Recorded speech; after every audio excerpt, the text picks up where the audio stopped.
বিগত 1-2 সপ্তাহ ধরে আপনারা দেখতে পাচ্ছেন যে আবার ফ্যাসিস্ট আওয়ামী লীগের বয়ান রাজনৈতিক বক্তব্যের মধ্যে ফিরে আসছে। সেই বয়ানটা কি? কোন কোন দলের রাজনৈতিক নেতারা আবার বাঙালি মুসলমানের মধ্যে মৌলবাদ খুঁজতে শুরু করেছেন। তারা বাঙালি মুসলমানের মধ্যে জঙ্গিবাদ খুঁজতে শুরু করেছেন। আমরা আশা করেছিলাম যে মহান জুলাই বিপ্লবের পরে এই ন্যারেটিভের কবর রচিত হবে। দুর্ভাগ্যবশত সেই ন্যারেটিভের আবার আমরা পুনরায় সেই ন্যারেটিভ ব্যবহার করা দেখতে পাচ্ছি। তার মানে হচ্ছে যে বাংলাদেশকে একটা কলোনিতে, আনডিক্লেয়ার্ড কলোনি, ব্রিটিশ কলোনি ছিল ডিক্লেয়ার্ড কলোনি, কিন্তু ভারত বা দিল্লির শাসকরা বাংলাদেশকে একটি আনডিক্লেয়ার্ড কলোনিতে পরিণত করেছিল 16 বছর ধরে। আমাদের তরুণ ছাত্র জনতা, তাদের মধ্যে ছাত্র আছে, শ্রমিক আছে, কৃষক আছে, এমনি অন্যান্য যুবকেরা আছেন, তারা জীবন দিয়ে সেই উপনিবেশের শৃঙ্খল থেকে বাংলাদেশকে মুক্ত করেছেন। কিন্তু দুর্ভাগ্যবশত আজ আবার দেখতে পাচ্ছি যে ভারতীয় সাম্রাজ্যবাদ বাংলাদেশের উপর আবার নতুন করে থাবা বসাতে চাচ্ছে। এবং আরও দুর্ভাগ্যজনক, যদি আজকের তারিখটি আমরা চিন্তা করি বা এই মাসটি চিন্তা করি, আজকে 26শে মে, এই মে মাসের 5 তারিখে 2013 সালে কি হয়েছিল? গণহত্যা হয়েছিল। গণহত্যা চালানো হয়েছিল আলেম সমাজদের উপরে। সেই মে মাসে এখন রাজনীতিবিদরা আবার আমাদেরকে মৌলবাদীর তকমা দিচ্ছেন। গতকালই একটি বড় দলের খুবই সিনিয়র রাজনীতিবিদের কণ্ঠে আমরা শুনতে পেলাম সেই মৌলবাদের তকমা। তার মানে কি?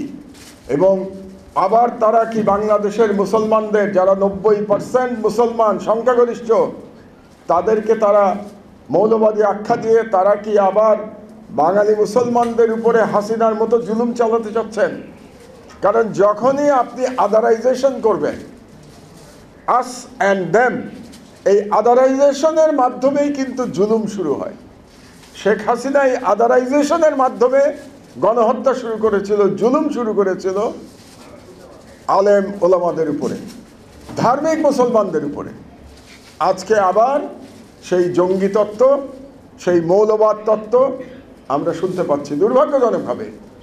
অথচ যে রাজনৈতিক নেতৃবৃন্দ বাংলাদেশের 90% মুসলমানদের মৌলবাদের তকমা দিচ্ছেন, তারা ভারতীয় মৌলবাদ সম্পর্কে তারা নীরব।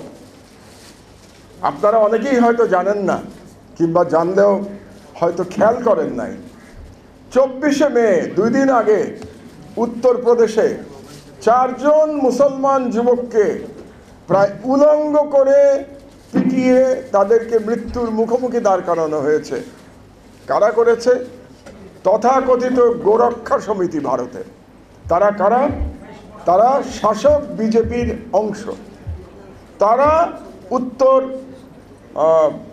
উত্তরপ্রদেশে, যেখানকার মুখ্যমন্ত্রীকে বলা হয় যে পরবর্তী ভারতের প্রধানমন্ত্রী যোগী আদিত্যনাথ, সেই যোগী আদিত্যনাথের গুন্ডা বাহিনী 4 জন ইয়াং ছেলেকে গোরক্ষার নামে পিটিয়ে তারা এখন মৃত্যুর সাথে পাঞ্জা লড়ছে। এদের বিরুদ্ধে বাংলাদেশে এই রাজনীতিবিদদের কোনো বক্তব্য নাই। তারা ভারতে মৌলবাদ খুঁজে পান না, তারা ভারতে সাম্প্রদায়িকতা খুঁজে পান না, তারা ভারতে জঙ্গিবাদ খুঁজে পান না, কিন্তু তারা অসাম্প্রদায়িক বাংলাদেশে তারা সাম্প্রদায়িকতা খুঁজে পান, অসাম্প্রদায়িক বাংলাদেশে তারা জঙ্গিবাদ খুঁজে পান। যেন আমরা ইসলামের কথা বলতেই পারবো না। ইসলামের কথা বললেই তারা আমাদেরকে ইসলামিস্ট বলে আমাদের উপরে জুলুম করার তারা রাইট অর্জন করবেন।